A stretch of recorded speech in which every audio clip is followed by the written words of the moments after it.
வணக்கம், பொம்மிஸ் கிச்சன். இந்த வீடியோவில் நம்ம பார்க்க போகிறது காரசாரமான ஃபயரி கிரில் சிக்கன். மைக்ரோவேவ் அவன் இதில் நாங்கள் யூஸ் பண்ணலை.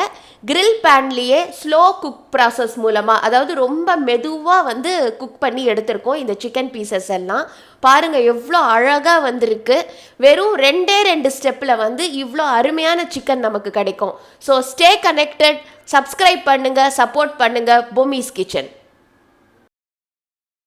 முதல்ல 6 சிக்கன் லெக் பீசஸ் நல்லா வாஷ் பண்ணி நம்ம எடுத்திருக்கோம்.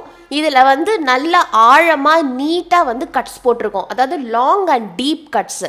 அப்போ தான் நம்ம போடுற மசாலா, இந்த காரம் எல்லாம் நல்லா உள்ளே இறங்கும். இதை போட்டு தான் முதல்ல நம்ம சிக்கனை மேரினேட் பண்ண போகிறோம். அதனால இப்போ முதல்ல மசாலாவை நம்ம ரெடி பண்ணிடலாம். ஒரு பிளேட்டில் 2 டீஸ்பூன் ஆனியன் பவுடர் எடுத்திருக்கோம். இந்த ஆனியன் பவுடர் நல்ல மெத்துன்னு சாஃப்டாக இருக்கும்.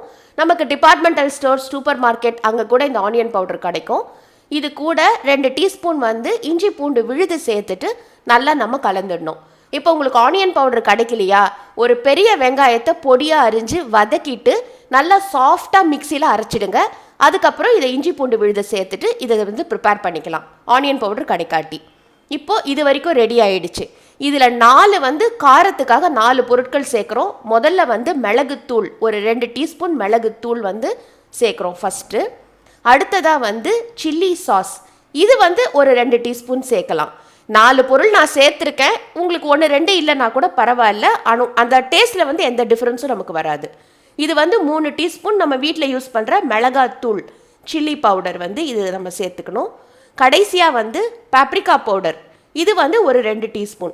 இந்த 4 காரமான பொருள் சேர்க்கறதுனால தான் பத்தி எரிய போது நம்ம கிரில்டு சிக்கன் அவ்வளோ ஃபயரியாக இருக்கிறதுக்கு இதுதான் ரீசன். அடுத்ததாக 3 டீஸ்பூன் வினிகர் இது கூட நம்ம சேர்த்துடலாம். நம்ம போட்ட காரத்துக்கு இது கொஞ்சம் கம்மி பண்ணுறதுக்கு இது யூஸ் ஆகும். அடுத்தது சோயா சாஸ், இது 1 டீஸ்பூன் அளவுக்கு சோயா சாஸ் நம்ம சேர்த்து இதோட கலந்துடலாம். இப்போ நெக்ஸ்ட் இந்த ஆரிகானோ, தைம், இந்த மாதிரி வாசனைக்கான பொருட்கள் ஏதாவது இருந்துச்சுன்னா வீட்டில் அதை நீங்கள் போட்டுக்கோங்க, நல்ல ஃப்ளேவர் கிடைக்கும். கடைசியாக உப்பு சேர்த்துட்டு இதை மொத்தமாக கலந்துடலாம். ஆரிகானோ, தைம் எல்லாம் போட்டால் கடையில் வாங்குற மாதிரி அதே ஃப்ளேவர், அந்த டேஸ்ட் இருக்கும். அது இல்லாட்டி கூட பரவாயில்ல. இதை நல்லா கலந்துட்டு இப்போ இந்த மசாலாவை தான் சிக்கன் பீசஸில் நம்ம நல்லா கலந்து ஊற வைக்க போகிறோம். இதுதான் ஃபர்ஸ்ட் ஸ்டெப். சிக்கன் பீசஸில் இந்த மசாலாவை நல்லா ஃபுல்லாக பெரட்டி எடுத்து கோட் பண்ணணும். நம்ம ஆல்ரெடி போட்டு வச்சுருந்தோம் இல்லையா பெரிய பெரிய கட்டுங்க, அந்த கட்ஸுக்குள்ளே இந்த மசாலா உள்ளே வரா மாதிரி நம்ம தடவி வைக்கணும்.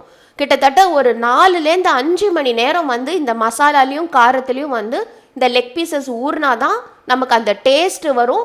கிரில் பேனில் நமக்கு ஈஸியாக குக் பண்ண முடியும், இல்லாட்டி ரொம்ப ரொம்ப ராவாக இருக்கும். அதனால ஒரு 4 to 5 hours கட்டாயம் ஊற வச்சுடுங்க. இப்போ இந்த 4 hours 5 hours கழித்து தான் நான் இதை பண்ணியிருக்கேன். இந்த கிரில் பேனில் கொஞ்சம் பட்டர் போட்டுடணும். இப்போ மத்தியானம் நம்ம சாப்பிட்றோம் அப்படின்னா காலையிலே செய்து ஊற வச்சுட்டோன்னா மத்தியானம் குக் பண்ணுறது நமக்கு ஈஸியாக இருக்கும்.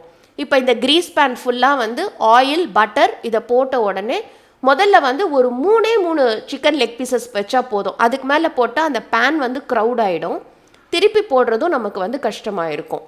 ஸோ ஜஸ்ட்டு 3 லெக் பீஸ் பண்ணிவிட்டு ஃப்ளேமை கூட பாருங்கள், நான் நல்லா ஸ்லோ பண்ணியிருக்கேன், லோ ஃப்ளேமில் தான் அது இருக்குது. இப்போ இந்த பீசஸ் வச்ச பிறகு ஒரு ஸ்பூனில் அது மேலே மேரினேட் கொஞ்சம் ஊற்றணும். அதாவது இந்த மசாலா தண்ணி இருந்தது இல்லையா, சிக்கன் ஊற வச்ச தண்ணியை மேலே கொஞ்சம் ஊற்றலாம். ஒரு சைடு வெந்துடுச்சு அப்படின்னா மெதுவாக அதை இன்னொரு சைடு நம்ம திருப்பி போடலாம். இந்த மாதிரி 3 லெக் பீசஸையும் அந்த ஆயில் அப்புறம் அந்த பட்டர் இதில் நம்ம திருப்பி திருப்பி போட்டு தான் ரொம்ப ஸ்லோவாக, அட்லீஸ்ட் ஒரு 10 minutes ஆகும் இது குக் ஆகிறதுக்கு.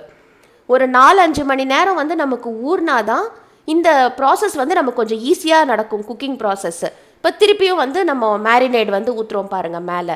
ஸோ 2 சைடும் திருப்பி திருப்பி போட்டு அந்த மசாலா தண்ணியை மேலே ஊற்றி மெதுவாக நம்ம ரொம்ப ஸ்லோ குக்காக பண்ணணும். ஒரு 10 minutes ஆகும் இந்த மாதிரி ரெடி ஆகிறதுக்கு. இந்த கருப்பு கலராக தெரியறது தீஞ்சி போகலை, நம்ம சோயா சாஸ் ஆட் பண்ணியிருக்கோம் இல்லையா, அந்த கலர் தான் அது. இந்த சுற்றி இருக்கிற ரெட்டிஷ் கலர்லாம் தெரியுது இல்லையா, அதான் நல்ல ரோஸ்ட் ஆனதுக்கான ஒரு பதம். இப்போ நம்ம பீசஸை எடுத்துடலாம். இப்போ கிரில் பேன் இல்லைனா சாதாரண தவாவில் கூட வச்சு இதே ப்ராசஸில் நம்ம ரோஸ்ட் பண்ணலாம் சிக்கன் பீசஸை. பாருங்கள் எவ்வளோ அழகாக மினுன்னு இந்த கலரில் நமக்கு கிடச்சிருக்கு. இதில் நான் சொன்ன மாதிரி 2 ப்ராசஸ் தான். மேரினேஷன் அது ஒரு 5 hours பண்ணணும். அடுத்தது வந்து கிரில் பேனில் வந்து கிரில் பண்ண வேண்டியது தான். சூப்பர்பான ஃபயரி கிரில் சிக்கன் நமக்கு வந்து ரெடி ஆயிடுச்சு. உங்களுக்கு இந்த வீடியோ பிடிச்சிருந்தா சப்ஸ்கிரைப் பண்ணுங்கள், சப்போர்ட் பண்ணுங்கள். Sujatha and Gautham for Bommi's kitchen.